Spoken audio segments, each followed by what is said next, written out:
Hello అండి, welcome to our channel Shanti home maker. ఈరోజు క్యారెట్తో ఒక మంచి స్వీట్ అయితే చేసుకోవచ్చు. ఈ దీపావళికి ఈ క్యారెట్ స్వీట్తో శుభారంభం. ఇంకెందుకు ఆలస్యం, ఎలా చేయాలో చూసేద్దామా? Let start video.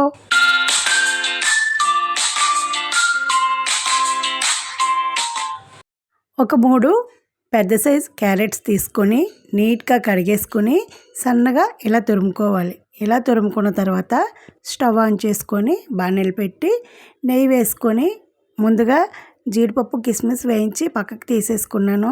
ఆ క్లిప్పింగ్ అయితే చూపించలేకపోతున్నాను. మిగిలిన నేతిలో 2 కప్పుల పావు క్యారెట్ తురుము వేసుకోవాలి. వేసుకొని స్టవ్ని లో ఫ్లేమ్ పెట్టుకొని చక్కగా పచ్చివాసన పోయేంత వరకు బాగా ఫ్రై చేసుకోవాలి.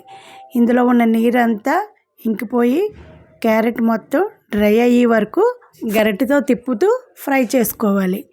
దీపావళికి ఎక్కువ మంది గులాబ్ జామ్ అయితే చేసుకుంటారు. ఇది గులాబ్ జామ్ లోపల స్టఫింగ్ పెట్టుకున్నా కూడా సూపర్గా ఉంటుంది. లేదంటే ఉత్తి ఈ క్యారెట్ బర్ఫీ చేసి పెట్టుకున్నా కూడా బాగుంటుంది. ఈ క్యారెట్ బర్ఫీ చాలా హెల్దీ ఫుడ్. పిల్లలు ఎంత స్వీట్ తిన్నా హెల్దీగా మంచి గ్లోగా ఉంటారు. మామూలుగా క్యారెట్ కర్రీ అయితే అసలు తినరు. అలాంటప్పుడు చక్కగా ఇలా స్వీట్ చేసి పెట్టారంటే చాలా ఇష్టంగా తింటారు. ఇదంతా కూడా చక్కగా డ్రైగా ఫ్రై అయిపోయింది. ఇందులో చిక్కని పాలు 2 కప్పుల పావు వేసుకోవాలి.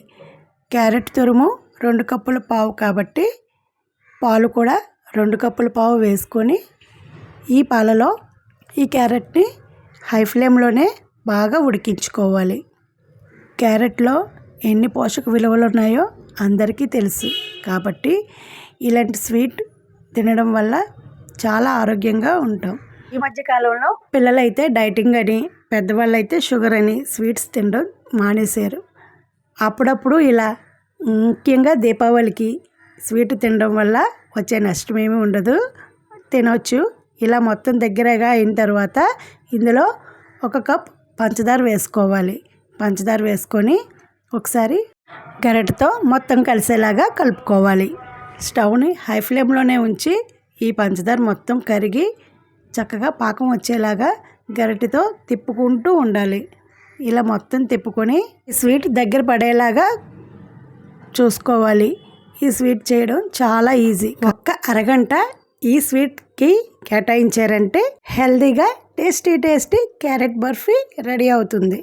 ఇదంతా కూడా బాగా కలుపుతూ దగ్గర పడేంత వరకు కలుపుకోవాలి.